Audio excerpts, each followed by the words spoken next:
হাকিম লোকমানের ছেলে ঘুমিয়ে গিয়েছেন। দীর্ঘক্ষণ ঘুমে থাকবার পরে গাছের উপর থেকে বিষাক্ত একটা সাপ নিচে পড়ে গিয়েছে। হাকিম লোকমানের ছেলের পায়ে, হাতে অথবা মাথায় কোনো এক জায়গায় সাপ দংশন করেছে। সাথে সাথে হাকিম লোকমানের ছেলের গোটা বডি কালো হয়ে গিয়েছে। মুরব্বী চিন্তা করলেন, এই ছেলে তো আমার পায়ের উপরে মাথা রেখে ঘুমিয়েছে, তার বাবার ওসিয়ত ছিল আমার রানে মাথা রেখে ঘুমালে বিপদ হবে না। আজকে যে এত বড় বিপদ হলো, আমি কি জবাব দিব? সাপকে ধরলেন, যেই জায়গায় দংশন করেছে মুখ এখানে লাগিয়ে বললেন, সাপরে যেভাবে তুই দংশন করে বিষ দিলে বিষটা নিয়ে যা। সাপ কথা বলতে দেরি হয়েছে, বিষ টান দিয়ে নিয়ে গিয়েছে। এই দুনিয়ার জমিনে আল্লাহর একজন বুজুর্গ আলেম ছিলেন, যার নাম হাকিম লোকমান, যিনি কোনো পয়গম্বর ছিলেন না। তিনি একজন হাকিম। আল্লাহ তার কথাকে এত পছন্দ করেছেন। কালো মানুষ, বেটে মানুষ, খাটো মানুষ, গোলাম ছিলেন, ছাগল রাখালি করতেন, দিনের পথে আসলেন, দিন শিখলেন, দিন মানলেন। আল্লাহ তাকে এত পছন্দ করেছেন, তার কথাগুলাকে আয়াত বানায়া কোরআনে নাজিল করেছেন। কোন সুবহানাল্লাহ, আল্লাহু আকবার বলেন, আল্লাহু আকবার। এটা কালো মানুষ, কালো, যার কোন ডাইস নাই।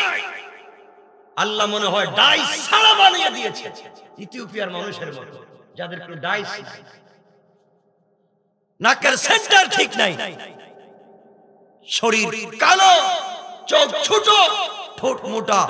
এমন একজন লোক হাকিম লোকমান। ছাগলের রাখালি করতেন, শুধুমাত্র দিন শিখলেন, আল্লাহকে চিনলেন। আল্লাহ তাকে এত সম্মান দিলেন, তার কথাকে আয়াত বানায়া কোরআনে কারিমে নাযিল করেছেন। সুবহানাল্লাহ, আস্তে বলেন না, জোরে বলেন। তার নামে কোরআনে কমপ্লিট একটা সূরা নাযিল করেছেন। সুবহান। এজন্য আল্লাহর কাছে কে কালো, কে সুন্দর, কার টাকা আছে কার নাই, আল্লাহ এগুলা জানতে চায় না। আল্লাহর কাছে ইন্না আকরামাকুম ইনদাল্লাহি আতকাকুম, আল্লাহর কাছে যে সবথেকে বড় মুত্তাকি, আল্লাহর কাছে তার দাম সবথেকে বেশি। কোন সুবহান। মুত্তাকি কে? যে নামাজ পড়ে মিথ্যা কথা বলে, ঠিক না? নামাজ পড়ে চুরি করে, নামাজ পড়ে আরেকজনের জমি দখল করে, বলেন না? নামাজ পড়ে ভুয়া দলিল করে রাখে আরেকজনের জমি নিজের নামে, সে এগুলা চোর। দুরাকাত নামাজ পড়বেন, লাইফ কামিয়াব আপনাদেরকে সেদিকে নিয়ে যায়। আমার বন্ধুগণ, এই হাকিম লোকমান নিজের সন্তানকে ওসিয়ত করতেছেন, সন্তানেরা শোনো, আমি বাবা একদিন দুনিয়ার জমিনে থাকবো না। তোমাদের লাইফের ফল আর প্রতিজ্ঞা হবে সকল কাজে আল্লাহর আনুগত্য প্রকাশ করা, সব সময় আল্লাহর আনুগত্য প্রকাশ করবা। আল্লাহর তাওহীদ এবং রাসূলের রিসালাত ছাড়া বিকল্প কোনো পথে চলে শান্তি নাই। মায়ের খিদমত করবা, বাবার খিদমত করবা, মুরব্বিদেরকে সম্মান করবা, ছোটদেরকে স্নেহ করবা। হাকিম লোকমান যখন দাওয়াত দিচ্ছেন, কথাগুলো বলতেছেন, হাকিম লোকমানের এক ছেলে দাঁড়িয়ে গিয়েছে আর ডাক দিয়া বলছে, আব্বা জান, আপনি ওসিয়ত করতেছেন, যা কথাগুলো বলেছেন সব মানতে রাজি, একটা কথাও ছেড়ে দিব না। কিন্তু বাবা, আমার মন চায় আমি দুনিয়া বিজনেস করি, ব্যবসা বাণিজ্য করে খাই। আমি দুনিয়ার জমিনে হালাল বিজনেস করতে চাই, হালাল ব্যবসা বাণিজ্য করতে চাই। আব্বা জান, আপনি আমাকে কিছু টাকা দেন, যে টাকার মাধ্যমে দুনিয়ার জমিনে বিজনেস করব। হাকিম লোকমান বলছেন, বাবারে, তোমাকে দেওয়ার মতো পয়সা আমার কাছে নাই, আমি গরিব মানুষ, বিজনেস করবার মতো টাকা আমি দিতে পারবো না। হাকিম লোকমানের ছেলে বলছে, আব্বা জান, আপনার কাছে তো আমি দুনিয়ার আর কিছুই চাই না, গাড়ি বাড়ি চাইলাম না, কিছু টাকা চাইলাম বিজনেস করবার জন্য। বাবা তুমি কি আমাকে কিছু পয়সা দিবা না? নাসুর বান্দার সন্তান হাকিম লোকমান এক সময় দাঁড়িয়ে বললেন, বাবারে আমার এক বন্ধু আছে, ওই বন্ধুর কাছে আমি 4000 দিনার পাই। 4000 দিনার, কেউ বলতেন 400, আমরা বললাম 4000। 4000 টাকা আমি পাই। তুমি যদি আমার বন্ধুর কাছ থেকে ওই টাকাগুলা নিয়ে আসতে পারো, তাহলেই তুমি বিজনেস করতে পারবা, ওই টাকা দিয়ে বিজনেস করে খাও। সন্তান বলছে, আব্বা জান আপনি আমাকে বলে দিন আপনার বন্ধু কোথায় থাকে, বাড়ি কোথায়? হাকিম লোকমান বলছেন, সন্তান তুমি শোনো, আমি যদি আমার বন্ধুর ঠিকানা তোমাকে দেই, ওখানে যেতে পারবা না, পদে পদে মৃত্যুবরণ করতে পারো, ইন্তেকাল করবার সমূহ সম্ভাবনা আছে। আব্বা জান কেন আমি যেতে পারবো না? কেন আমি তার কাছ থেকে টাকা আনতে পারবো না? হাকিম লোকমান বললেন, বাবারে তুমি যদি ঘর থেকে বের হও, টাকা আনবার জন্য যদি ঘর থেকে বের হও, বাবারে ঘর থেকে বের হওয়ার পরে দুনিয়ার জমিনে চলবার সময় দুনিয়ার জমিনে অনেক অন্যায় আছে, হারাম আছে। চোখের সামনে অনেক হারাম দেখা যায়, হারামগুলো চোখের সামনে অনেক চাকচিক্যময় হয়। দুনিয়ার জমিনে যদি চলতে হয়, হালালের পথে চলতে হবে, হালাল পথে মানুষকে ডাকতে হবে, হারাম থেকে মানুষকে বাঁচাতে হবে। প্রথমে নিজেকে হারাম থেকে বাঁচাতে হবে, কারণ দুনিয়ার জমিনে আপনি যত বড় বুজুর্গ হন না কেন, যত তাহাজ্জুদ ওয়ালা হন না কেন, আপনার ভিতরে যদি হারাম ঢুকে যায়, আপনার দোয়া কিন্তু কবুল হবে না। কারণ দোয়া কবুলের প্রথম শর্ত হলো হালাল রিজিক, হালাল গাজা, হালাল খেতে হবে। আজকে আমরা এমন পর্যায়ে পৌঁছে গিয়েছি, হালাল তো খাই না, হালাল তো খাওয়া দূরের কথা, আমরা চিন্তাও করি না যা খাচ্ছি এটা হালাল না হারাম, সন্দেহযুক্ত কিনা। সাহাবায়ে কেরাম এমন ছিলেন, তাবেঈন তবে তাবেঈন এমন ছিলেন, তারা তো হারাম খেতেন না, সন্দেহ হলে ওই জিনিস থেকেও বেঁচে থাকতেন। আর আমরা যা পাই তাই পকেটে ঢুকাই, তাই পেটে ঢুকাইয়া দেই। এই জন্য এত দোয়া দুনিয়ার জমিনে চলে, কিন্তু দোয়া কবুল হয় না। কথা বলে আমরা আজকে চিন্তাও করি না কি খাচ্ছি, এটা হালাল না হারাম, কে দিছে খাবার, কোথায় পেয়েছি, এই লোকটা কি কাজ করে, এই লোকটা কোন জায়গায় থাকে, কি বিজনেস করে, তার চাকরিটা কি, টাকাটা হালাল কিনা, কোনো দেখাশোনা নেই। কথা বলে কথা বলেন না কেন? আমরা রিকশাওয়ালার ঘরে দাওয়াত খাই না, আমরা যে মাটি কাজ করে প্রতিদিন যে রুজের কাজ করে তার ঘরে আমরা খেতে যাব না। আর কারণ লোকটা গরিব, কি খাওয়াবে? আরে বাবা, একজন 1000 কোটি টাকার শিল্পপতির টাকা চাইতে এই রুজের কাজ যিনি করে তার টাকা অনেক বেশি হালাল। কথা বলেন না কেন? পরিশ্রম করেছে, মাথার ঘাম পায়ে ফেলে এই টাকা ইনকাম করেছে, এটা হালাল। আজ আপনি বুঝতেছেন না, কিয়ামতের দিনে আপনি বুঝবেন। যেই দিন আপনি বুঝতে পারবেন, আল্লাহ বললেন কোরআনে কারীমের সূরা আল মাআরিজের 8 নম্বর আয়াত থেকে, আল্লাহ রাব্বুল ইজ্জত ওয়াল জালাল বলছেন, গোলাম রে আজকে তোমার কথাগুলো বুঝে ধরতেছ না, তুমি মানতে পারতেছ না। ওই দিন তুমি মানবে যেই দিন দেখবে আসমানগুলো তামার মতো গলে পড়ে যাবে। আল্লাহ বলেন ইয়াউমা তাকুনুস সামাউ কাল মুহল।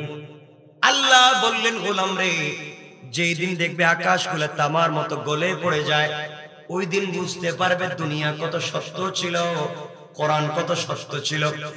এরপর আল্লাহ বললেন ওয়া তাকুনুল জিবালু কাল আইন। আল্লাহ বললেন গোলাম রে যেই দিন পর্বত সমূহ রঙিন তুলার মতো উড়ে যাবে, পশমের মতো উড়ে যাবে, সুতার মতো পর্বতগুলো উড়ে যাবে, যেই দিন আসমানগুলো তামার মতো গলে পড়ে যাবে, যেই দিন পাহাড়গুলা সুতার মতো উড়ে যাবে, যেই দিন পাহাড়গুলা তুলার মতো উড়ে যাবে, ওই দিন বুঝবে গোলাম দুনিয়া কেমন ছিল। যাদেরকে বন্ধু বানিয়েছিলে কেউ তোর বন্ধু না। দুনিয়ার জমিনে আল্লাহ ছাড়া কেউ বন্ধু হতে পারে না। আল্লাহ বলছেন এর পরের আয়াতে, ওয়ালা ইয়াসআলু হামিমুন হামিমা।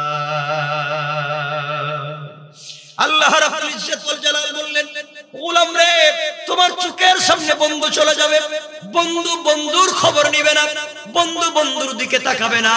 যার জন্য দুনিয়ার জমিনে কষ্ট করেছো, যার জন্য দুনিয়ার জমিনে এত মেহনত করেছো, যাকে ছাড়া তুমি চলতে পারতে না, বন্ধুর জন্য তোমার এত টেনশন ছিল, বন্ধুর কথায় হারাম পথে চলেছো, বন্ধুর কথায় নামাজ ছেড়েছো, বন্ধুর কথায় মসজিদে যাও নাই।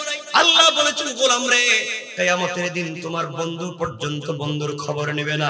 আল্লাহ বলছেন এর পরের আয়াতে, ইউসারুনহুম ইয়াওয়াদুল মুজরিমু লাউ ইফতাদি মিন আযাবি ইয়াউমিযিন বিবানি। আল্লাহ রাব্বুল ইজ্জত ওয়াল জালাল বললেন, ওই দিন একে অপরকে দেখবে, বাবা তার সন্তানকে দেখবে, ছেলে তার বাবাকে দেখবে, মা তার মেয়েকে দেখবে, ভাই তার ভাইকে দেখবে, স্ত্রী তার স্বামীকে দেখবে, স্বামী তার স্ত্রীকে দেখবে। আল্লাহ বলছেন ওই দিন একদিন একে অপরকে দেখবে, কিন্তু কেউ কাউকে সহযোগিতা করতে পারবে না। আল্লাহ রাব্বুল ইজ্জত ওয়াল জালাল বললেন, গোলাম রে, ওই দিন তোমরা কি করবে? আল্লাহ বলছেন, ইয়াউমিদিন বিবানি। ওই দিন মানুষ তার সন্তানকে পণ স্বরূপ আল্লাহর কাছে দিবে। বাবা ডাক দিয়া বলবে, আল্লাহ, কিয়ামতের দিনে আমার সন্তান আমার সামনে দিয়া চলে যায়, এই সন্তানগুলোকে লালন পালন করবার জন্য, মানুষের মতো মানুষ বানাবার জন্য, স্কুলের বেতন দেওয়ার জন্য, কলেজের বেতন দেওয়ার জন্য, মাদ্রাসার বেতন দেওয়ার জন্য, প্রাইভেট টিউশনের বেতন দেওয়ার জন্য আল্লাহ তাআলা এত কষ্ট করেছি, মেহনত করেছি। আয় আল্লাহ, সন্তানদের ভবিষ্যৎ গড়বার জন্য আমি নামাজের সময় পর্যন্ত কাজ করেছি, ঈদের দিন পর্যন্ত কাজ করেছি, আল্লাহ তাআলা আবার ডিউটি পর্যন্ত করেছি।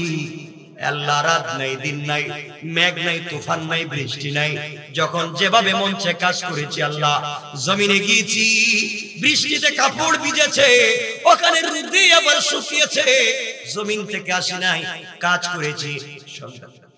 সন্তানের স্কুলের বেতন দিতে হবে। আয় আল্লাহ তাআলা, যেই সন্তানদেরকে মানুষের মতো মানুষ বানালাম, কলেজে পড়ালাম, ইউনিভার্সিটিতে পড়ালাম, এতগুলো ডক্টরেট ডিগ্রি তাদেরকে অর্জন করালাম, তাদের জন্য বাড়ি করলাম, গাড়ি করলাম, মিল ফ্যাক্টরি করলাম, কলকারখানা করলাম, সুন্দর করে জায়গা জমি কিনে বাড়ি বানাইয়া দিয়ে আসলাম। কিয়ামতের দিন আমার সন্তান আমার সামনে দিয়ে যায়, আয় আল্লাহ তাআলা, আমার সন্তান আজকে আমাকে চিনে না। কত ঈদের দিন গিয়েছে, আয় আল্লাহ, আমি সেরা জুতা সেরা লুঙ্গি পরে ঈদগাহে গিয়েছি, আমার সন্তানের জন্য দামি কাপড়ের ব্যবস্থা করেছি। আয় আল্লাহ, কিয়ামতের দিনে আমার সন্তান আমার সামনে দিয়ে যায়, আমার খবর নেয় না, আমাকে দেখতে চায় না। আয় আল্লাহ, কত রাত্র গিয়েছে, কত দিন গিয়েছে, আমি খাই নাই, সন্তানের জন্য খাবার রেডি করেছি, আজ আমার সন্তান আমাকে চিনে না, আমার সামনে দিয়ে চলে যায়। আয় আল্লাহ তাআলা, প্রয়োজন বুঝে আমার সন্তানের হাত পায়ে শিকল লাগাও, বেড়ি লাগাও, আমাকে ছেড়ে দাও। আমার সন্তানগুলোকে বাঁধো, আমার ছেলে মেয়েগুলোকে বাঁধো, ওদের জন্য এত মেহনত করলাম, আজকের দিনে তারা আমাকে চিনে না। আয় আল্লাহ, আমার সন্তানগুলোকে বাঁধো। আল্লাহ বলেন, গোলাম রে, সন্তান দিয়ে নিজেকে কিয়ামতের দিনে বাঁচাতে চাও, আর কি চাও? আর কিছু বলবে? গোলাম বলবে, আল্লাহর কথা আছে। আল্লাহ বলবেন, গোলাম বল। গোলাম এবার বলতেছে আল্লাহ তাআলা, ওয়া সাহিবাতিহি ওয়া আখি। আয় আল্লাহ তাআলা, আমার স্ত্রীকে বাঁধো, স্ত্রীর ওর নামের জুয়েলারি দেওয়ার জন্য, স্ত্রীকে সুন্দর সুন্দর শাড়ি, থ্রি পিস দেওয়ার জন্য। দুনিয়ার জমিনে আমি দিনরাত কাজ করেছি, তার কথা শুনেছি। আল্লাহ তাআলা স্ত্রী বলেছে, তুমি যে চাকরি করো, পাশের বাড়ির ভাই তো একই চাকরি করে, পাশের বাড়ির ভাইয়ের ঘরে যদি এত সুন্দর সুন্দর হোয়াইট আলমারি, সুকেস থাকে, এয়ার কুলার, এয়ার কন্ডিশন থাকে, একই চাকরি করে তোমার ঘরে হয় না কেন? আয় আল্লাহ, আমি সুদ খাইতাম না, আয় আল্লাহ আমি ঘুষ খাইতাম না, এই জন্য আমার ঘরে এগুলা হয় না। স্ত্রীর কথা শুনে ঘুষ খেয়েছি, ঘুষ খেয়ে স্ত্রীর কথা মতো ঘরকে সাজিয়েছি। আল্লাহ তাআলা স্ত্রীর কথা শুনে সুদ খেয়েছি।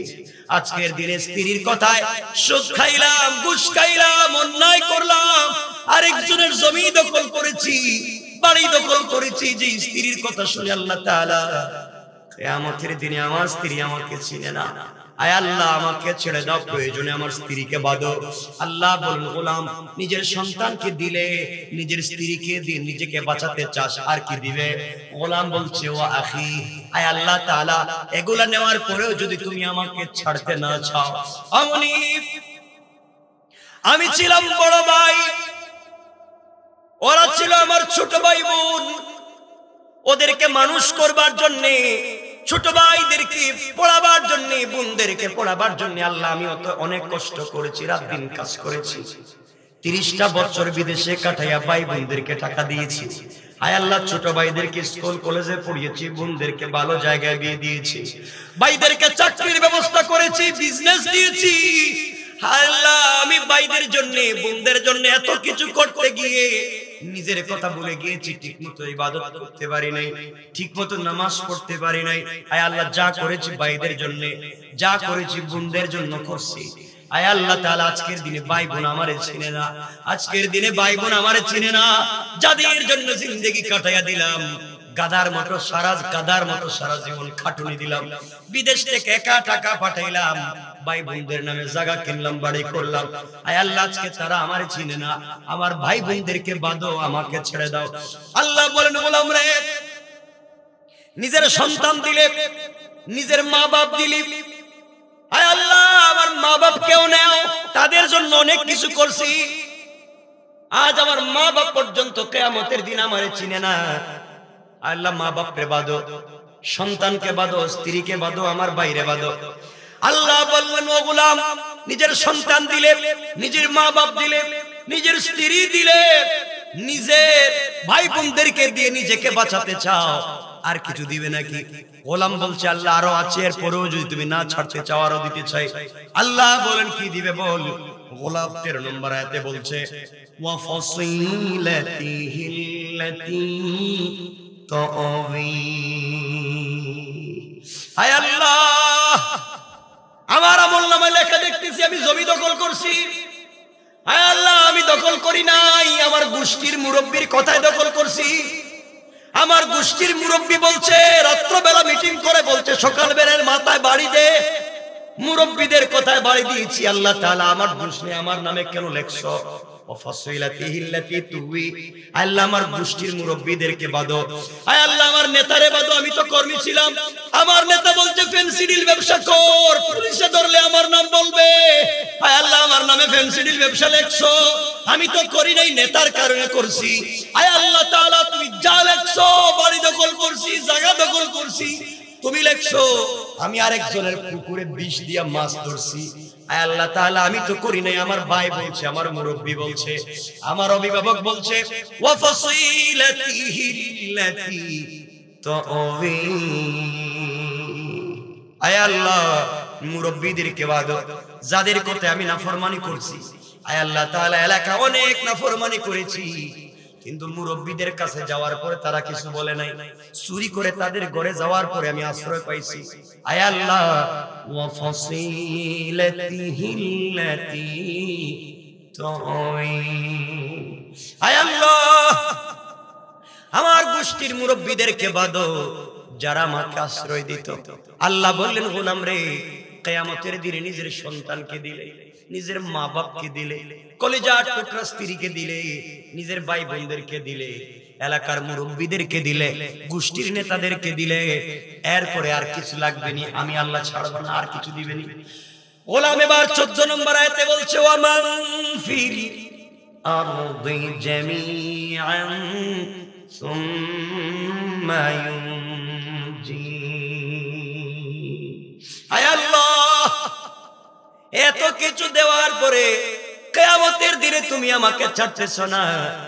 আয় আল্লাহ দেখতেছি আমার জন্য শত শত ফেরেশতা দাঁড়ায় আছে, হাতে শিকল নিয়ে দাঁড়ায় আছে, আমার শরীরে শিকল লাগায় দিবে। পোকাগুলা নড়তেছে, আমার বডিতে পোকা এসে যাবে। আয় আল্লাহ, কানে শুনে না ফেরেশতা দাঁড়িয়ে আছে, চোখে দেখে না ফেরেশতা দাঁড়িয়ে আছে, মুখে কথা বলতে পারে না দাঁড়িয়ে আছে। ওরা আমাকে আযাব দিবে, আল্লাহ মাফ চাই। প্রয়োজন বুঝে ওয়া মান ফিল আরদি জামিআন, আসমান জমিনে যা আছে সব তুমি নিয়ে নাও। আয় আল্লাহ, আসমানে যত সম্পদ আছে, জমিনে যা আছে সব তুমি নিয়ে নাও। সুম্মা ইউনজি, এরপরে তুমি আমাকে ছেড়ে দাও। আল্লাহ বললেন, গোলাম রে কি আজকের দিনে দিলে? গোলাম বলছে, আল্লাহ আমাকে ছেড়ে দাও, আমার বাচ্চাদেরকে বাঁধো। আল্লাহ আমাকে ছেড়ে দাও, আমার বউরে, আমার স্ত্রীরে বাঁধো, আমার ওয়াইফে বাঁধো। আল্লাহ আমাকে ছেড়ে দাও, আমার ভাইদেরকে বাঁধো। আমাকে ছেড়ে দাও, আমার মা বাবাকে বাঁধো। আমাকে ছেড়ে দাও, গ্রামের মুরব্বী, গোষ্ঠীর মুরব্বী, আমার নেতাকে বাঁধো। আমাকে ছেড়ে দাও, গোটা দুনিয়ার সম্পত্তি নিয়ে নাও। আর আল্লাহ জবাব দিচ্ছেন, গোলাম রে সবকিছু দিয়া তুই মনে করলে আমি আল্লাহ মনে হয় দুর্বল, আমার নাম শুধু ছিল গফফার, আমার নাম মনে হয়েছিল রহমান রহিম, এত কিছু দিলে আমার দিল গলে যাবে, তোকে মাফ করে দিব। আল্লাহ ডাক দিয়া বললেন, গোলাম রে কাল্লা ইন্নাহা লাযা, কখনো না, তোরে কখনো ছাড়বো না। মনে করেছি সবাইরে দিয়া আজকের দিনে নাজাত পাইবে, কাল্লা কখনো না। ইন্নাহা লাযা, লাযা তোকে আমি লেলিহান আগুনে ঢুকাবো। আল্লাহ আমার আগুনে দিও না। কেমন আগুন? নাযাতাল লিশাওয়া, 1,00,000 বকরিকে আপনারা যদি লটকায়া মাথা নিচের দিকে করে পা উপর দিকে উঠাইয়া পায়ের দিক থেকে 1,00,000 বকরির, জীবন্ত বকরির শরীর থেকে চামড়াকে নিচের দিকে টানেন, আল্লাহ বলেন যে কষ্ট হবে। আমি আল্লাহ তোর মাথা নিচের দিকে করে পা উপর দিকে উঠাইয়া এইভাবে চামড়াকে নিচের দিকে 19 জন ফেরেশতা দিয়ে টানেন। কি বুঝলেন? বাঁচতে পারবেন? বলেন না। আপনাদের কষ্ট হচ্ছে মনে হইতেছে আপনাদের, আমি বুঝতেছি কষ্ট তো হবে, আমি বুঝাতে পারতেছি না কথা। কষ্ট হচ্ছে তো সহজ। আজকে যা বুঝাতে চাইলাম, জান্নাত একটু সহজ না, সব বোয়া। আমাদেরকে যা বলা হচ্ছে সব বোয়া। এতক্ষণ যা বললাম একটা কথাও তো আয়াতের বাইরে বলিনি, শুধু আয়াতটা পড়ছি আর অনুবাদটা করছি, আর কিছু বলিনি।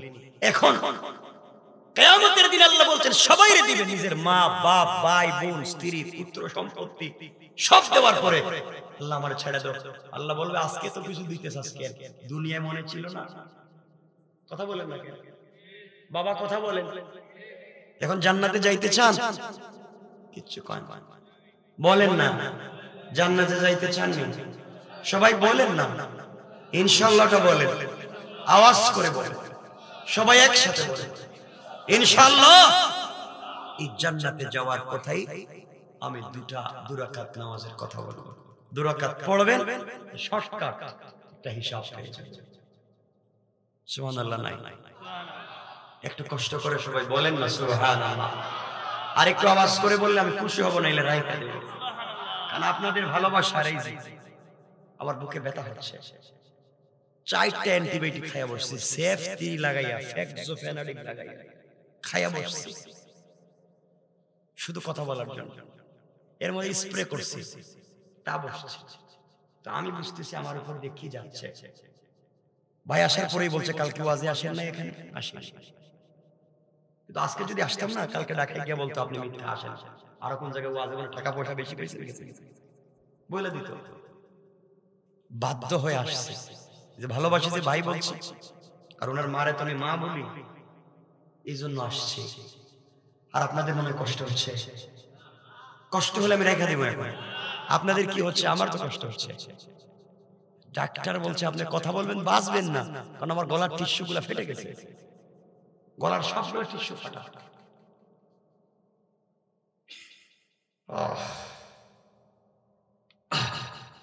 কথা বলবো তো ইনশাআল্লাহ? বলেন ইনশাআল্লাহ। যারা পিছনে আছেন বাদ, কথা বাদ না বলবো? একটু হাত উঠান তো দেখি, কারা কারা চলে যাবে।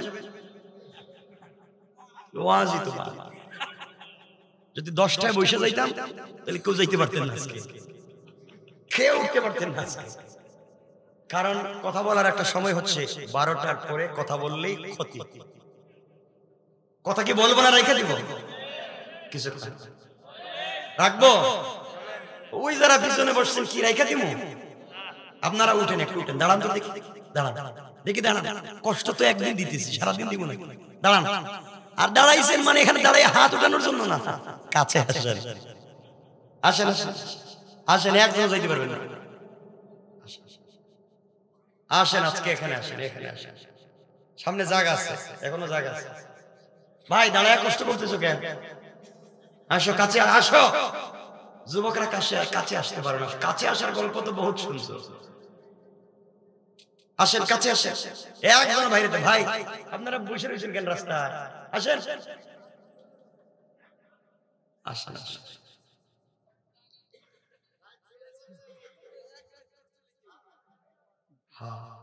মাশাআল্লাহ, এই তো ভালো লাগছে, মাশাআল্লাহ, অনেক লাগছে। আসেন, আমরা কথা বলবো তো ইনশাআল্লাহ? বলেন না ইনশাআল্লাহ? বলতেছি এরপরে। এতক্ষণ যা বলছি আল্লাহ বুঝাতে চাইছেন, যত কিছুই করো কিয়ামতের দিন মাফ নাই। কিয়ামতের দিন বলেন না মাফ, বলেন মাফ, একসাথে বলা লাগবে মাফ। এই তো ভালো লাগতেছে, বুঝে গেলাম, আমি বলতে পারবো কয়েক মিনিট।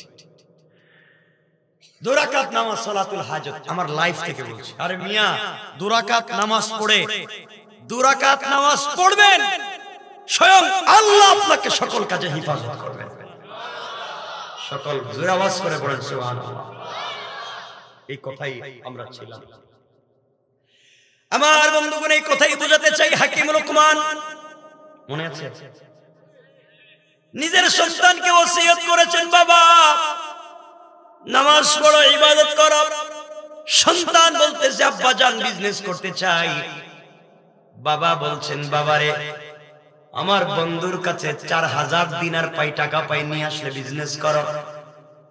জওয়ান বলছে, যুবক বলছে আব্বা জান কেমনে গিয়ে আনবো? হাকিম লোকমান বলছেন, টাকা আনতে গেলে মৃত্যু বরণ করতে পারো। হাকিম লোকমানের ছেলে বলছে, আব্বা জান বলেন তো কি ব্যাপার? হাকিম লোকমান বলছেন, তাহলে শোনো কেমনে মরে যাইতে পারো। কষ্ট হচ্ছে? ঘর থেকে তুমি যখন বের হবা, সামনে গেলে একটা মরুভূমি পাইবা। বাবার এই মরুভূমিতে যাওয়ার পরে, বাবা তুমি শোনো, তুমি গেলে এই মরুভূমিতে গেলে তোমার হাতে যে পানি থাকবে, পানি থেকে আগুন বের হবে। পানি পান করলে তুমি মরে যাইবা।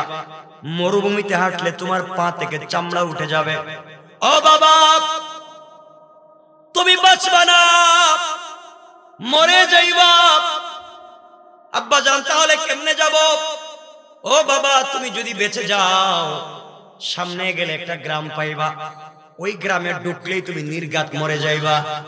গ্রাম থেকে যদি তুমি বেঁচে যাও, সামনে গেলে একটা সাগর পাইবা। ওই সাগরের পারে আমার বন্ধুর বাড়ি, একটা চরের মধ্যে 2 তলা বাড়ি, হ্যাঁ 2 তলায় থাকে। তুমি এখানে গেলেই মরে যাইবা, বাঁচতে পারবা না।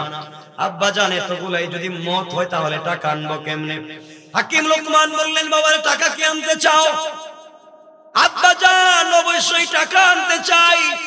হাকিম লোকমান বললেন, বাবারে আমি তোমাকে একটা টিপস দিব। তুমি যদি আমার কথা মেনে তুমি যেতে পারো, আমার বিশ্বাস বেঁচেও থাকতে পারো, টাকাও আনতে পারো, ফিরেও আসতে পারো। 2 রাকাত নামাজ পড়তে হবে। কোন সুবহানাল্লাহ। আব্বা জান বলেন তো কি করা লাগবে? হাকিম লোকমান বললেন, বাবারে তুমি যখন ঘর থেকে বের হয়ে যাইবা, বের হওয়ার সময় 2 রাকাত সালাতুল হাজত পড়বা। সালাতুল হাজত পড়ে ঘর থেকে বের হওয়ার সময় 1 বোতল 1 লোটা পানি নিয়ে যাইবা।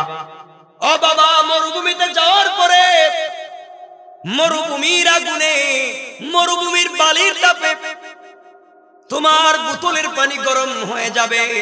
তোমার তৃষ্ণা লাগবে পানি পান করবার জন্য। বাবারে তুমি যদি ওই পানি পান করো তুমি মরে যাইবা। ও বাবা ওই সময় তুমি যদি বাঁচতে হয় ওই সময় কষ্ট করে 2 রাকাত সালাতুল হাজত পড়ে ডান দিকে সালাম ফিরাবা। যেই মরুভূমিতে বালি আর পাথর ছাড়া, ধোঁয়ার আগুন ছাড়ার কিছু নাই, 2 রাকাত সালাতুল হাজত পড়ে ডান দিকে যদি সালাম ফিরাও, ফিরাইয়া দেখবা এই মরুভূমির মধ্যখানে হঠাৎ করে একটা জঙ্গল দেখা যায়। জোরে পড়ে, আর একটু জোরে। ও বাবা, তুমি যদি এই মরুভূমি দেখো, জঙ্গল দেখো, জঙ্গলের ভিতরে প্রবেশ করবা। জঙ্গলের ভিতরে প্রবেশ করলে বিশাল বড় বড় বাঘ ভাল্লুক সিংহ তোমাকে খাবার জন্য নিয়ে আসবে।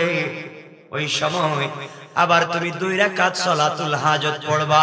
এই সিংহগুলা তোমাকে খেতে আসবে না, বরং দাঁড়ায়া দাঁড়ায়া তোমাকে পাহারাদারি করবে। সুবহানাল্লাহ। ও বাবা, তোমার তো তৃষ্ণা লেগেছে, জিহ্বা বের হয়ে যায়। আবার 2 রাকাত নামাজ পড়বা, পড়ে যখন সালাম ফিরাবা, সালাম ফিরানোর সাথে সাথে দেখবা জঙ্গলের ভিতরে 2টা পাথরের চিপা থেকে পানি পড়তেছে ঝর্ণার মতো, ঠান্ডা পানি। ইচ্ছা মতো পান করবা, বোতলের ভিতরে ভরবা। বাবার এই পানি পান করবা নিজের মতো করে, পানি বোতলের ভিতরে নিবা নিজের মতো করে।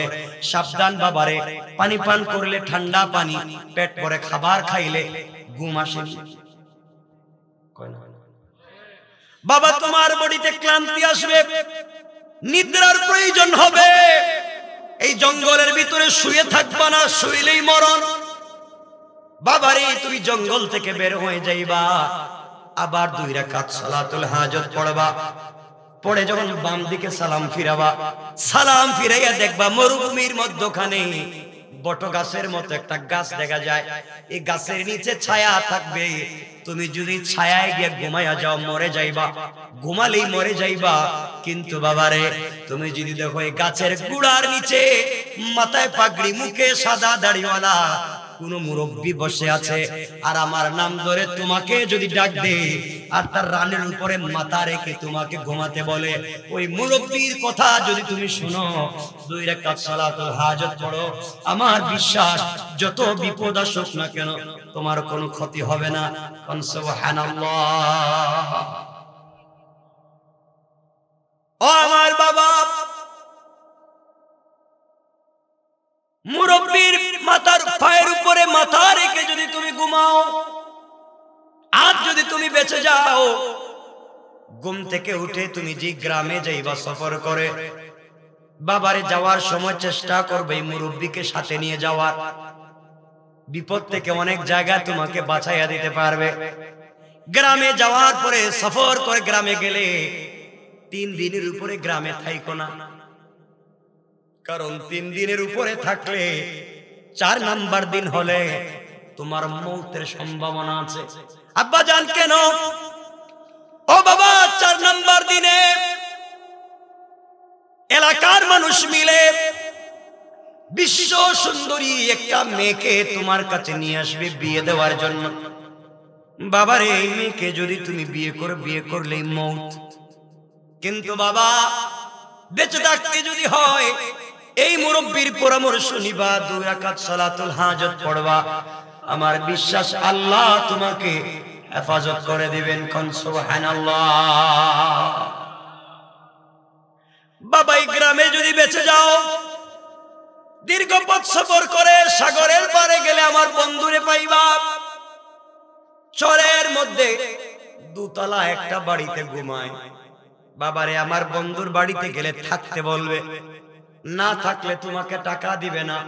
আর যেই ব্যক্তি রাত্রবেলা থাকে সেই সকালবেলা মরে যায়, এই জন্য সে টাকা দেয় না, গেলেই মানুষ মরে যায়।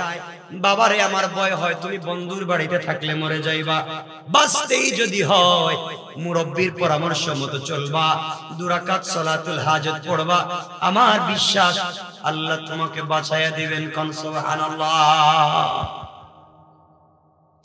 আমার বন্ধুগণ, এক কথায় এই যুবক তার বাবার পরামর্শ নিয়ে পরের দিন ঘর থেকে বের হয়েছে। ঘর থেকে বের হওয়ার সময় 1 বোতল পানি অথবা 1 জগ পানি, 1 লোটা পানি নিয়ে বের হয়েছে। 2 রাকাত সালাতুল হাজত পড়ে বের হয়েছে। দীর্ঘ পথ যখন সফর করেছে, মরুভূমিতে সফর করবার কারণে তার পানিগুলা গরম হয়ে গিয়েছে। পানি মুখে দিলে মরে যাবে। বাবার ওসিয়তের কথা মনে পড়েছে। বাবা বলেছেন পানি যদি গরম হয়ে যায় 2 রাকাত সালাতুল হাজত পড়তে। গোলাম 2 রাকাত সালাতুল হাজত পড়েছে, ডান দিকে সালাম ফিরিয়েছে। সালাম ফিরিয়ে দেখে বাবার ওসিয়ত মতো একটা জঙ্গল দেখা যায়। জঙ্গলের ভিতরে প্রবেশ করেছে, 2 রাকাত সালাত পড়েছে। সালাত পড়বার পরে জঙ্গলের প্রাণীগুলা তাদেরকে ডিস্টার্ব করে নাই। 2টা পাথরের চিপা থেকে ঝর্ণার মতো পানি পড়লো। পানি ইচ্ছে মতো পান করলো, বোতলের ভিতরে লুটার ভিতরে ভরলো। ক্লান্তি এসেছে, ঘুমের মন চায়, ঘুমে যেতে মন চায়, হাঁটতে পারে না। আবার গোলাম 2 রাকাত সালাতুল হাজত পড়ে বাম দিকে সালাম ফিরিয়েছে। সালাম ফিরিয়ে দেখে বাবার ওসিয়ত মতো এই বিশাল মরুভূমির মধ্যখানে বটগাছের মতো একটা গাছ দেখা যায়। সুবহানাল্লাহ পড়ে। যুবক ঘুমানোর জন্য গাছের কাছে যাইতে চায়। হঠাৎ মনে পড়েছে বাবা বলেছেন গাছের নিচে ঘুমাতে গেলে মউত। গোলাম আবার 2 রাকাত সালাতুল হাজত পড়লো। সালাম ফিরিয়ে দেখে বাবার কথা মতো এই গাছের গোড়ায় সাদা দাড়িওয়ালা একজন মুরব্বীকে দেখা যায়। যুবক চিন্তায় পড়ে গেল, আমার বাবার সব কথাতে কি মিলে যায়? এই মুরব্বী ডাক দিয়ে বলছে, হাকিম লুকমানের ছেলে, তুমি আমার কাছে আসো। যুবক চিন্তা করে, ছেলে মুরব্বী তো আমার বাবার নাম জানে। কাছে যাওয়ার বলছে, বাবা তুমি আমার রানের উপরে মাথা রেখে ঘুমাও। আহারে, আমার বাপ তো বলছেন ওর রানের উপরে মাথা রেখে ঘুমালে বিপদ হবে না। কাছে গিয়েছেন, ক্লান্ত শরীর নিয়ে ঘুমিয়ে গিয়েছেন। মুরব্বী বলেছে, বাবারে আমার পায়ের উপরে মাথা রেখে ঘুমিয়ে যাও, তোমার কোনো ক্ষতি হবে না। হাকিম লুকমানের ছেলে ঘুমিয়ে গিয়েছেন। দীর্ঘক্ষণ ঘুমে থাকবার পরে গাছের উপর থেকে বিষাক্ত একটা সাপ নিচে পড়ে গিয়েছে।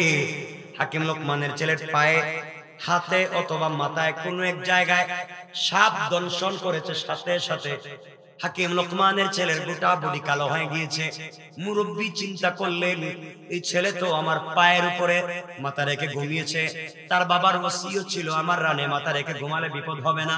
আজকে যে এত বড় বিপদ হলো, আমি কি জবাব দিব?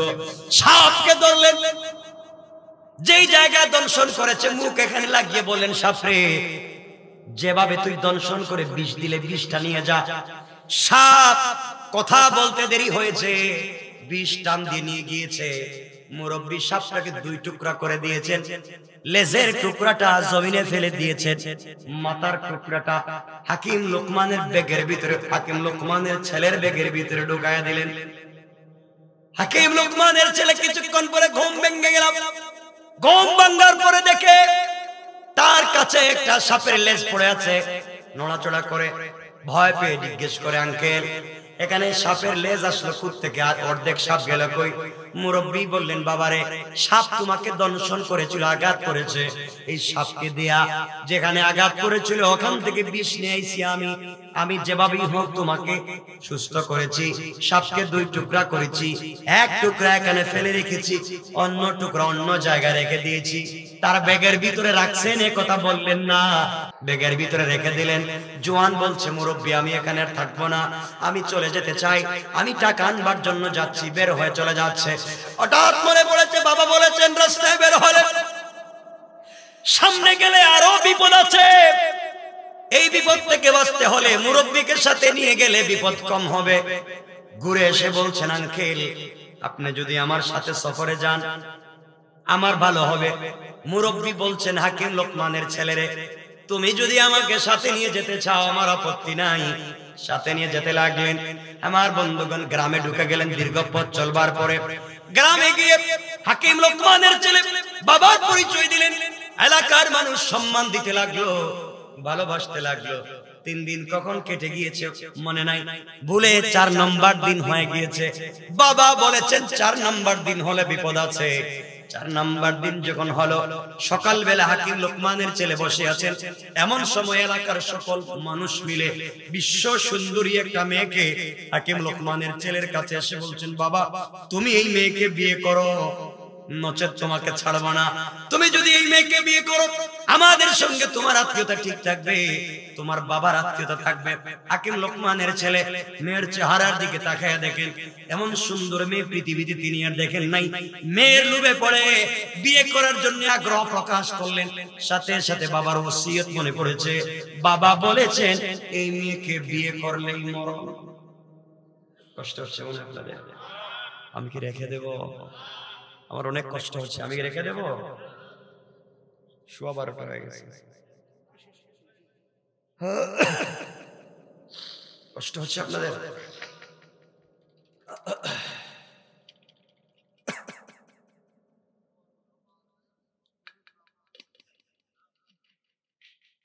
হ্যাঁ, ফজরের নামাজের সময় হয়ে যাচ্ছে না, এজন্য আমরা লম্বা করবো না, খুব সংক্ষেপ করে আমি শেষ করে দিচ্ছি এই কথাটা। ইনশাআল্লাহ বলেন না ইনশাআল্লাহ? এভাবে মরা মানুষের মতো শুনে লাভ আছে? সবাই একটু আওয়াজ করে বলেন ইনশাআল্লাহ। আমার বন্ধুগণ, হাকিম লোকমানের ছেলে মেয়ের চেহারার দিকে তাকাইয়া লোভে পড়ে গেলেন, আরে এত সুন্দর মেয়ে, আমি বিয়ে না করলে তো আরেকজন বিয়ে করবে, তাহলে বিয়ে তো করাই লাগবে। আবার বিয়ে করলে তো মৌত ছাড়া কোনো পথ নেই, এখন কি করা যায়? চিন্তা করলেন বিয়ে করব না, আবার চিন্তা করলেন বিয়ে না করলে তো যাইতেও পারতেছে। চিন্তা করলেন এই মুরব্বীর সাথে একটু পরামর্শ করে। বাপ তো বলছেন বিপদে পড়লে মুরব্বীর সাথে পরামর্শ করতে। মুরব্বী বলতেছেন আঙ্কেল মন চায় বিয়ে করতে, কারণ আমি না করলে তো আরেকজন করবে, এমন সুন্দর মেয়ে। আর বাবার ওসিয়ত হলো বিয়ে না করতে, বিয়ে করলে মৌত। আবার বাবা বলছেন আপনার পরামর্শ নিতে, আপনি বলেন না, একটা পরামর্শ দেন আমাদের। কি দিব বলে বলেন, বিয়েটা করে ফেলেন। মুরব্বী বলছেন যুবক বিয়ে তো করতে চাও, বাবার ওসিয়ত মনে নাই, সব ঠিক আছে, মরা তো একবার লাগবে। মুরব্বী বলছেন যুবক তুমি বিয়ে করে নাও, বিপদ যা হবে আমি দেখব। কেমন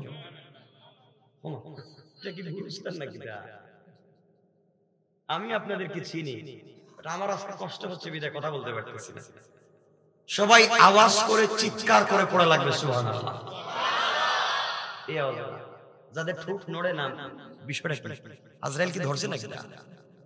সবাই জোরে পড়েন সুবহানাল্লাহ। এই তো পারেন না। মুরব্বী বলছেন যুবক বিয়ে করো, বাকি আমি দেখব। আঙ্কেল বিপদ হইলে কিন্তু খবর আছে আপনার, আপনার কথা কিন্তু বিয়েতে রাজি হইছি। মুরব্বী বলতেছেন আমি কইলে কি আর না কইলে কি, তুমি যে রাজি হইছো তুমি তো এমনি বিয়ে করবা। বিয়ে করে ফেলছে, বিয়ে হয়ে গিয়েছে। যেই দিন বিয়ে করলেন এই দিন ফুল সজ্জার রাত্র ছিল না, এই রাত্র বাসর রাত্র ছিল না, এর পরের রাত্র। সকাল বেলায় মুরব্বী আর হাকিম লোকমানের ছেলে রাস্তা দিয়ে হাঁটছে। এলাকার ছেলে পেলে, নারী পুরুষ, আবার বৃদ্ধ বনিতা, ছোট বড় সবাই এই মুরব্বী আর হাকিম লোকমানের ছেলের পিছনে পিছনে ঘুরে আর এই যে পাগল যায়, এই যে পাগল যায়, এই যে পাগল যায়, সবাই হাসে পাগল যায় বলে। হাকিম লোকমানের ছেলে বলছেন এই ছেলেরা তোমরা আমার পাগল বলো কেন? তোমরা বলবো আমি দুলাভাই, আমি বিয়ে করছি তোমাদের এলাকায়, আমি তোমাদের দুলাভাই, তোমরা আমার পাগল বলো কেন? কই মিয়া পাগল, তোমার মতো পাগলের দুনিয়ায় নাই, তুমি বিয়ে করছো কারে তুমি জানো? হাকিম লোকমানের ছেলে বলছেন জানবো না কেন, তো বিশ্ব সুন্দরী মেয়ে, তারে বিয়ে করছি। আরে বোকা, 9টা, তাহলে আমি 10 নম্বর। হ্যাঁ আপনি তো পাগল বলতেছি, এই বিয়ের আগে আরো 9টা বিয়া, আপনি 10 নম্বর দুলাভাই। হাকিম লোকমান বলছেন তাহলে এই 9 জন গেল কই? ও এই 9 জন বাসর রাতে মরে যায়। 9টা স্বামী এই মেয়েটার সঙ্গে ফুল সজ্জা রাতে মরে যায়, সকালবেলা লাশ পাই। আপনার পাগল বলতেছি, আপনি তো কিছুক্ষণ পরে মরে যাবেন, আপনি 10 নম্বর। আচ্ছা কথা বলার পরে কি মনে করছেন? ঠিক আছে, মাথা ঠিক আছে? হাকিম লোকমানের ছেলে মুরব্বী বলছেন আঙ্কেল পলায়ন করা যায় কোন দিকে, হিটা কোন বিয়ে থাকো দরকার নাই, আগে কোন দিকে যাওয়া যায় হিটা কোন। মহিলা করছে কি, স্ত্রী করছে কি? সিকিউরিটি লাগাই দিয়েছে এলাকায়। আমার স্বামী যেন যাইতে না, পলায়ন করতে না পারে। ও যেদিকেই যায় এখানে সিকিউরিটি। কি করা লাগবে শেষ পর্যন্ত? আজকে কি মৌত, আজকে কি বলেন না, আজকে কি? হাকিম লোকমানের ছেলে কাঁদতেছে, মুরব্বীকে বলতেছে, আঙ্কেল মইরা গেলে আমার বাবার কাছে খবরটা কে দিব? আজকে তো শেষ। কে জানি বললো না বিয়ের আগে এটা 9টা বিয়ে হয়েছে। আমি যে 10 নম্বর সিরিয়ালে পড়লাম, এই 9 জন যে পথে মরছে আমি তো এই পথে মরে যাই। মুরব্বী বলছে, এই তুই টেনশন করিস না, আমি আসি তো, যত বিপদ হয় আমি দেখব। সুবহানাল্লাহ। আর একটু জোরে বলো সুবহানাল্লাহ। আঙ্কেল দেখেন, আমি যা যা বলবো এই কথা মতো চলবি, আমার কথা মতো যদি চলস তাহলে আশা করি বিপদ হবে না। ঠিক আছে?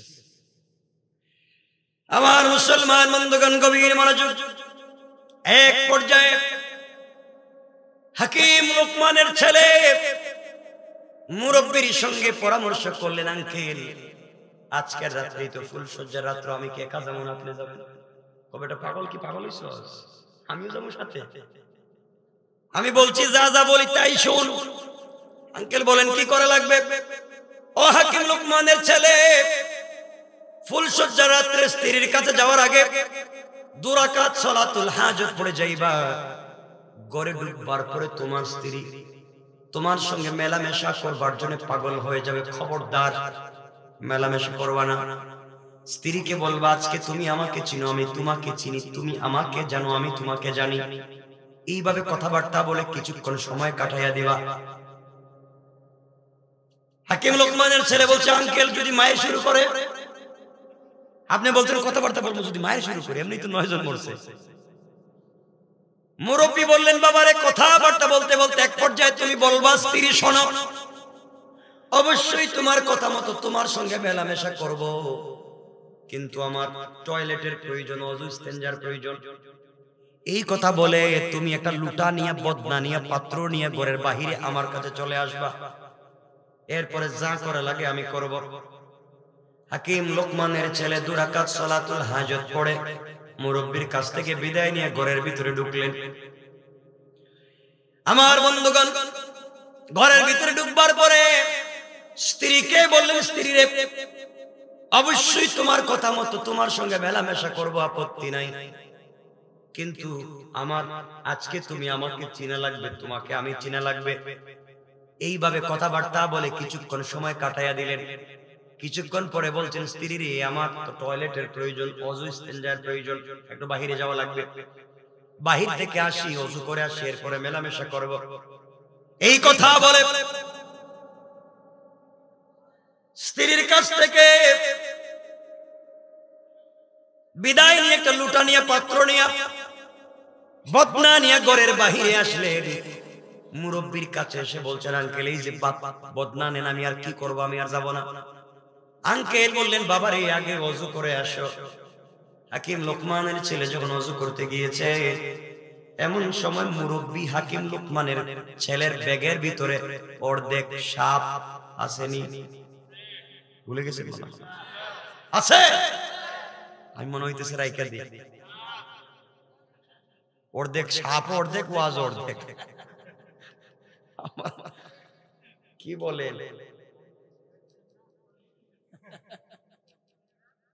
কষ্ট হইতেছে আপনাদের? আবার তো কেমন করতেছে ভাই।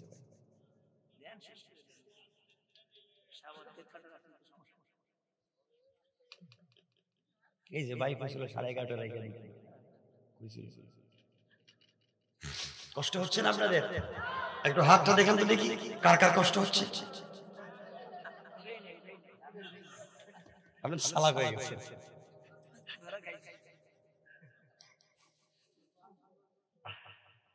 আমার 10 বছরে আমি এত অসুস্থ হইনি। আমার বন্ধুগণ, হাকিম লোকমানের ছেলের ব্যাগের ভিতর থেকে অর্ধেক সাপ বের করে এই বদনার ভিতরে দিয়া মুখটা লাগায় দিয়েছে। হাকিম লোকমানের ছেলে ওযু করে আসছে, মুরব্বি বলছে 2 রাকাত নামাজ পড়ো। 2 রাকাত নামাজ পড়ছে, বাবা এই বদনা নিয়ে আবার যাও। ও হুজুর এখন গেলে কি আর আশা শুনতেছে? আমাইরে ফালাই দিবে, আর 9 জনই নাই, রাত্র তো অর্ধেক শেষ, বাসার মনে হয় আপনার কাছে মাফ চাই, ভুল ভ্রান্তি হইলে আমার বাপরে কই, আমরা ছাড়েন আমি যাই। হাকিম লোকমানের ছেলেকে মুরব্বি বলছেন, বাপ শোন, এই বদনা নিয়ে আবার ঘরের ভিতরে যা, এবার গেলে স্ত্রী কিন্তু তোমাকে ধরবে। মেলামেশা করার জন্য তুমি বলবা, বউ অবশ্যই মেলামেশা করবো, শর্ত একটা। শর্ত কি? বলে যে আমি বদনা আনছি, এই বদনায় তোমাকে পেশাব করতে হবে, প্রস্রাব করতে হবে। এটা যদি তুমি পেশাব করো তাহলেই তোমার সাথে মেলামেশা করবো, আর না করো মেলামেশা করবো না। হুজুর এই কথা বলার পরে কি আমি কি মাইক টাইট দিব না? এটা কোনা না, মাইক টাইট দিবে না, তুমি এটা বলো, অবশ্যই সে মানবে। হুজুরের পরে কি? যদি প্রস্রাব করে তাহলে এই বদনা বা লুটার মুখটা বন্ধ করে এক দৌড়ে আমার কাছে নিয়ে আসবে, এরপরে আবার যাইবা, আমি যা বলবো তাই করবো। হুজুর এতক্ষণ পর্যন্ত হায়াত আছে তো? আছে। সুবহানাল্লাহ বললেন না? আর একটু জোরে কোন সুবহানাল্লাহ। আরে বুঝেন না কি বলতে চাই, কি বলতে চাই শোনেন। আমার বন্ধুগণ, হাকিম লোকমানের ছেলে বদনা নিয়ে ঘরের ভিতরে গিয়ে বলছে, স্ত্রী তুমি আমার সঙ্গে মেলামেশা করতে চাও, আমি রাজি, শর্ত একটা, তুমি যদি বদনায় প্রস্রাব করো তাহলেই তোমার সঙ্গে মেলামেশা হবে, নচেত না। স্ত্রী দেখলো আহারের স্বামী একটা কথা বলছে, এটা তো এমন কিছু না। স্ত্রী যখন এই বদনায় প্রস্রাব করলো, প্রস্রাব করার সাথে সাথে হাকিম লোকমানের ছেলে এই পেশাব করার পরে বদনার মুখটাকে ডেকে দিয়া স্ত্রীকে বলছে, 2 মিনিট ওয়েট করো, আমি আসতেছি। এই কথা বলে বদনা নিয়ে দৌড়, এক দৌড়ে ঘরের বাহিরে এসে বলছে, হুজুর নেন, এখন কি করা লাগবে? হাকিম লোকমানের ছেলেকে মুরব্বি বললেন, বদনা উল্টাও। হাকিম লোকমানের ছেলে মুখটা খুলে যখন বদনা উল্টাইছে, উল্টাইয়া দেখে আশ্চর্য কারবার, সাথে সাথে দেখা যায় বিষাক্ত ছোট ছোট 2টা সাপ এই বদনার ভিতরে, আর অর্ধেক সাপ পড়ে আছে। কোন সুবহানাল্লাহ। হুজুর এখানে সাপ আসলো 2টা কোথা থেকে, আর অর্ধেক সাপ কোথা থেকে? এগুলা কি আমি কিছুই বুঝতেছি না। মুরব্বি বললেন, বাবারে তুই শোন, তাহলে আমি আসল ঘটনা বলি, শোন। এই মেয়ের পেটে বিষাক্ত 2টা সাপ ছিল, এই যে কালো 2টা সাপ এই মেয়ের পেটে ছিল। এখন কেমনে সাপ আসলো, কেমনে সাপ ঢুকলো, কেমনে কেমনে সাপ হইলো, এগুলো তো আরেক ওয়াজ, আজকে রাইখে রাইখে এদিকে যামুই না। হাসেন কে? এটা রাইখে আপনারা কি মরা পর্যন্ত ওয়াজ চালাইতে পারবেন? একটু মানবতা তো থাকতেই হবে। সাপ কেমনে এই মেয়ের পেটে ঢুকলো, এই ওয়াজ রাইখে দিলাম, শুনেন না। রাত্র কয়টা হয়েছে? 12:30। চিন্তা করতেছেন, মানুষ সুস্থ থাইকাও 40 মিনিট ওয়াজ করে না, আর অসুস্থ থাইকা কয় ঘন্টা হয়েছে ভাই? কখন হয়েছে?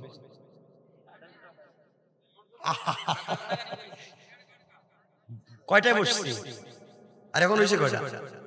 1.5 ঘন্টা অসুস্থতা নিয়ে। শুনেন, হাকিম লোকমানের ছেলেকে মুরব্বি বলছেন, বাবা এই সাপ কেমনে ঢুকছে সেটা অন্য বিষয়, লম্বা আলোচনা, কেমনে মেয়ের পেটে সাপ আইলো আর কেমনে 9 জন মরলো এটা বাপ। বাবা শোনো, এই মেয়ের পেটে 2টা সাপ ছিল, বিষাক্ত 2টা সাপ। আমি জানতাম তোমার ব্যাগের ভিতরে আমি অর্ধেক সাপ ওই দিন ফালাইয়া দিছিলাম তোমার সামনে, আর অর্ধেক সাপ তোমার ব্যাগের ভিতরে রাইখা দিছিলাম। এই অর্ধেক সাপ বের করে বদনার ভিতরে ঢুকাই দিছি। এই সাপ বদনার ভিতরে যখন ছিল, আর তোমার স্ত্রী এই বদনায় যখন প্রস্রাব করতে গিয়েছে, তোর ভিতরে 2টা সাপ বাহিরের এই সাপকে দেখা ঝগড়া লাগা গেছে, মারামারি, আর ঝগড়া করতে করতে বাইরে চলে গেছে। এই 2টা সাপ বের হয়ে গিয়েছে, এই জন্য 3টা সাপ। এখন থেকে তুমি স্ত্রীর সাথে মেলামেশা করো, তুমি আর মরবা না। সুবহানাল্লাহ নাই? আর একটু জোরে কোন সুবহানাল্লাহ। হুজুর সত্য কইলেন, শেষ তো সাপ নাই। আর এই সাপ 2টা, এই 9 জন স্বামী মেলামেশা করতে গিয়ে দংশন করত, তারা সাথে সাথে বিষাক্ত হয়ে মরে যাইত। তোমার আর মরার কোনো সিস্টেম নাই, তুমি যাও। আমার বন্ধুগণ, হাকিম লোকমানের ছেলে চলে গেলেন, রাত্রবেলা স্ত্রীর সঙ্গে মেলামেশা করলেন। আপনারা ভালো করেই জানেন, যারা লাশ কাটে তাদেরকে কি বলে? ডুম বলে। 10 জন ডুম ফজর হওয়ার আগে বাড়ির চতুর্দিকে ব্যারিকেড দিয়েছে লাশ নেওয়ার জন্য। ঘর থেকে লাশ নিবে এলাকার যুবক যুবতী সবাই ফজরের আগে দাঁড়ায় আছে, 10 নম্বর দুলাভাইয়ের লাশ দেখবে। কিন্তু দুইজন দুই দিকে ঘুমায় আছে, সূর্য যেন তাদের ঘরের ভিতরে ঢুকে। ডুম দেখলো প্রত্যেক রাত্রে সকাল বেলা স্ত্রী দরজা খুলে দেয়। আজকে দুজন খুলে না, কি দুজন মইরা গেল। ডুম দরজা খুলে দেখে একজন এক দিকে ঘুমে পড়ে আছে। ডুম দুইজন মিলে হাকিম লোকমানের ছেলের পা ধরে টানতেছে, লাশ মনে করে। পায়ে ধরে যখন টান দিছে, হাকিম লোকমানের ছেলে দাঁড়ায় গেছে, আর ভূত মনে করে দৌড় দিছে। কি রে, 9 জন মরছে, এই দিকে দাঁড়ায় গেছে, ভূত মনে করে দিছে দৌড়। পুরো এলাকা খবর হয়ে গেছে, ঘরের ভিতর ভূত ঢুকে গেছে। আজকে মরে না, এটা ভূত। হাকিম লোকমানের ছেলে কিছুক্ষণ পরে ঘর থেকে বের হলেন।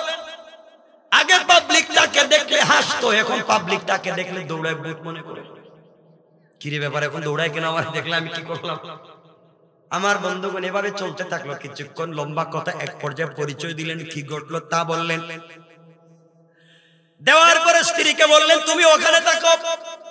কেমনে পরিচয় হলো, নিজের পরিচয় কেমনে বুঝাইয়া দিলেন। লম্বা কথা রাখলাম, শুধু বললেন, শোনো, আমি তোমাকে বুঝাতে চাই, কথা বুঝাতে চাই, শুধুমাত্র তোমরা এখানে থাকো, আমরা টাকার জন্য যাই। হাকিম লোকমানের ছেলে মুরব্বিকে নিয়ে টাকা আনতে পৌঁছে গেলেন।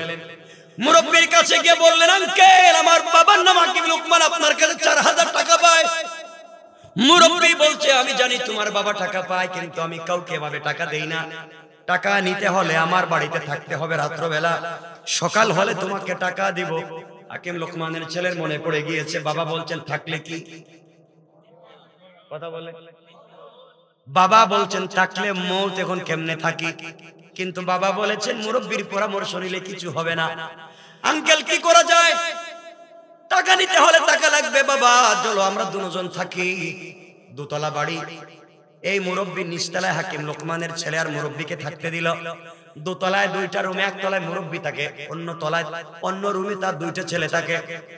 এর অর্থ হলো সাগরের পারে চরের মধ্যে তার বাড়ি দোতলা। কাউরে টাকা দেন, হাজার হাজার মানুষ তার কাছে ঋণ পায়। নিচতলায় যখন রাত্রবেলা মানুষ ঘুমায়, গভীর রাত্রে সাগর থেকে জোয়ার আসে, নিচতলায় পানি ঢুকে যায়, দরজা খুলতে পারে না, পাবলিক মরে যায়। সকালবেলা লাশ হয়ে যায়, পাবলিকের টাকা দেয় না। এই চিন্তা করে হাকিম লোকমানের ছেলে আর মুরব্বিকে নিচতলায় দিছে। রাত্রবেলা জোয়ার আসবে, জোয়ারের পানিতে মরে যাবে, টাকা দেওয়া লাগবে না। আল্লাহ বললেন, ইন্না কাইদাশ শাইতানি কানা দাঈফা।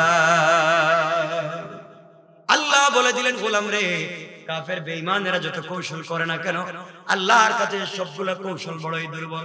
নিচতলায় যখন ঘুমাতে গেলেন, হাকিম লোকমানের ছেলে আর মুরব্বি যখন ঘুমালেন, গভীর রাত্রে যখন জোয়ার আসলো, মুরব্বি যুবক হাকিম লোকমানের ছেলেকে বললেন, নামাজ পড়ো। 2 রাকাত নামাজ শেষ করে দুজন মিলে দরজা খুলে দোতলায় উঠলেন। সন্তানদের রুমে গিয়ে ডাক দিলেন, সন্তানরা দরজা খুলে দিল। তারা বলতে লাগলেন, বাবারে, আমি হাকিম লোকমানের ছেলে, তোমার বাবার কাছে এসেছি, আমরা মেহমান, নিচতলায় ঘুমাতে পারি না, ভয় হয়। তোমাদের রুমে কি আমাদের 2 জনকে রাত্রবেলা থাকতে দেওয়া যাবে? সকালবেলা আমরা চলে যাব। 2 ভাই বলল, ও হাকিম লোকমানের ছেলে, তুমি আমাদের জন্য মেহমান, তুমি আমাদের 2 ভাইয়ের রুমে তোমরা 2 জন থাকো, আমরা নিচতলায় যাই। তারা 2 ভাই নিচতলায় গিয়েছে, হাকিম লোকমানের ছেলে দোতলায় ঘুমালেন। কিছুক্ষণ পরে জোয়ার আসছে, ঢুকছেন রুমে, জোয়ার রুমের ভিতরে ঢুকছে। এই মুরব্বির 2 ছেলে রুমের ভিতরেই শেষ। আরেকজনের ছেলেকে মারতে চাইলো, এখন নিজের ছেলে, কথা বলেন না কেন, নিজের ছেলে শেষ। সকালবেলা মুরব্বি নিচতলায় আসছে লাশ বের করার জন্য, দরজা খুলে দেখে নিজের ছেলে। ওই 2 জন উপর থেকে নামছে আর বলছে, আঙ্কেল, যা হয়েছে আপনিই জানেন, টাকাগুলা দিয়ে দেন। 4000 দিনার নিয়েছেন, 4000 দিরহাম নিয়েছেন, চলে যাচ্ছেন রাস্তা দিয়া। রাস্তায় যাওয়ার পরে মুরব্বি বলছেন, বাবারে, এত কিছু করলা, সকল কাজে আমি তোমাকে সহযোগিতা করলাম, বিপদ থেকে বাঁচালাম, টাকা অর্ধেক অর্ধেক করো, অর্ধেক তোমার অর্ধেক আমার।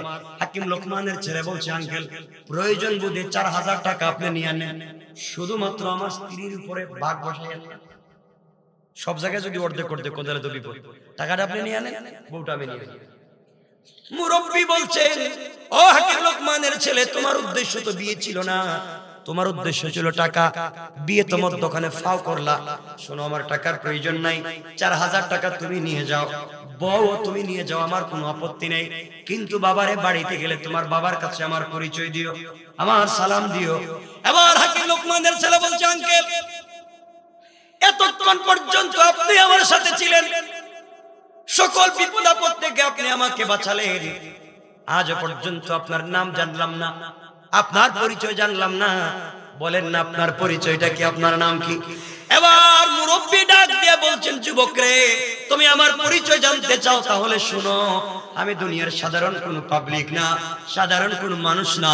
তুমি যখন ঘর থেকে বের হয়ে আসার সময় 2 রাকাত সালাতুল হাজত পড়েছিলা, প্রত্যেক সালাতুল হাজতের নামাজ শেষ করার পরে আল্লাহ একজন ফেরেশতা সালাতুল হাজত পড়ার সাথে সাথে, যেই গোলাম সালাতুল হাজত পড়ে, সাথে সাথে আল্লাহ একজন রহমতের ফেরেশতা তার সিকিউরিটির জন্য পাঠাইয়া দেন। তুমি যখন ঘর থেকে বের হওয়ার সময় 2 রাকাত সালাতুল হাজত পড়েছো, পড়ার কারণে আমার আল্লাহ সালাতুল হাজত পড়বার কারণে আমাকে সাথে সাথে তোমার সিকিউরিটির জন্য পাঠাইয়া দিয়েছে। চলার প্রতি বারবার সালাতুল হাজত পড়েছো, আমি তোমাকে হিফাজত করেছি, সকল বিপদ থেকে বাঁচিয়েছি, কারণ আল্লাহ বলেছেন যারা সালাতুল হাজত পড়ে আল্লাহ নিজে ফেরেশতা পাঠিয়ে সিকিউরিটির ব্যবস্থা করেন। ও গোলাম তুমি চলে যাও, আজকে থেকে চলার পথে যেই গোলাম প্রতিদিন 2 রাকাত সালাতুল হাজত পড়বে, আল্লাহ সাথে সাথে রহমতের একজন ফেরেশতা পাঠায়া ওই ব্যক্তির জন্য সিকিউরিটির ব্যবস্থা করে দেন। সুবহানাল্লাহ।